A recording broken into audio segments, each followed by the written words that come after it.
So we've got Captain Hook, Voldemort, the evil stepmother, the Joker, Lex Luthor, the list could go on.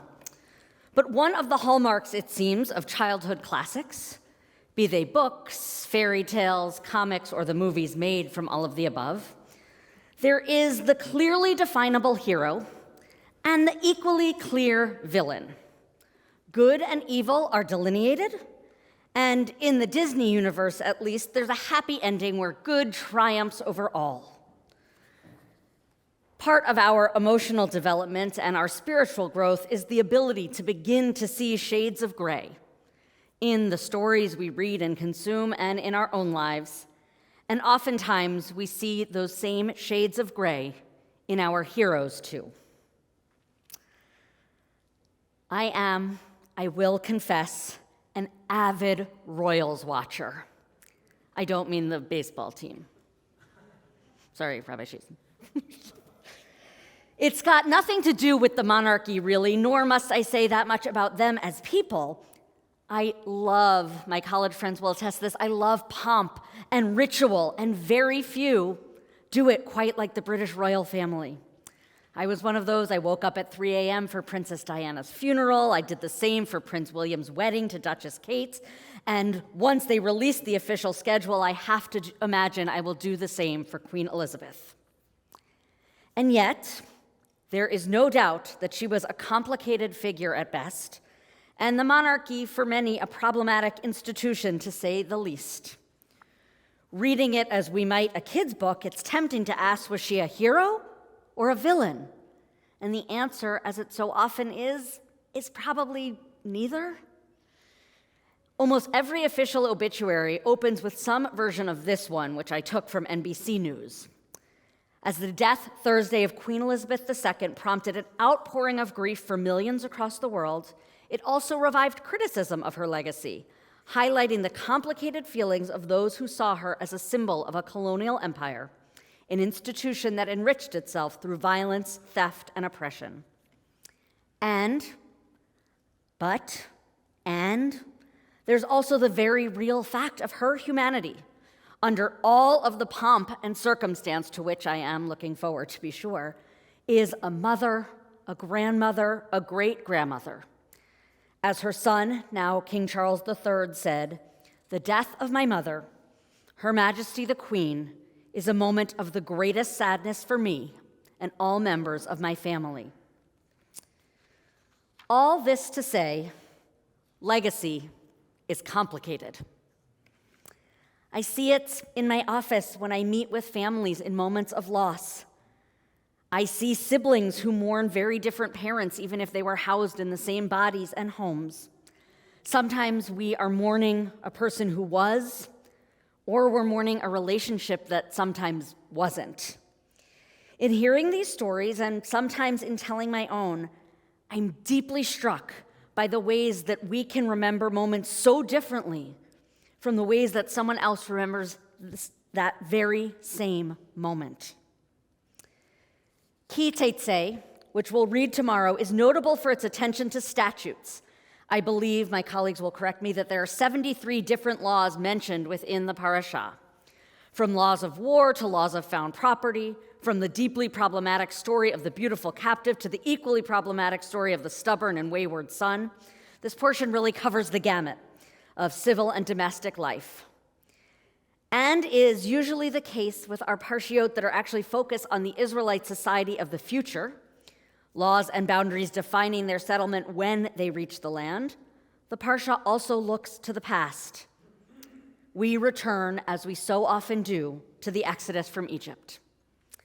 Like many other references, Tetzei's first command to remember the Exodus is a command to empathy.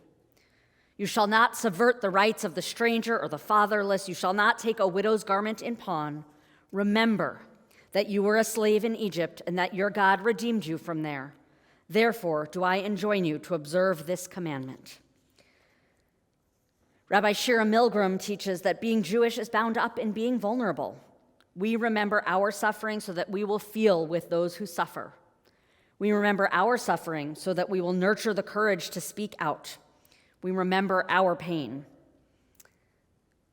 But the Parsha ends with a very different lesson of the Exodus, a different moment that shapes our shared legacy and our future. Centered around the same verb to remember, this call to action is different.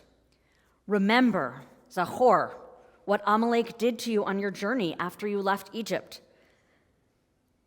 How he surprised you on the march and cut down all the stragglers in your rear.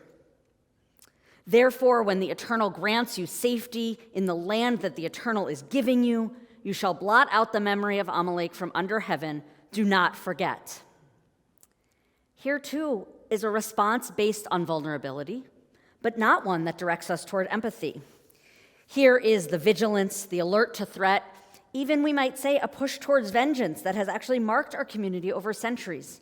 And I would argue this impulse also carried us through what historian Salo Baron dubbed our lachrymose history.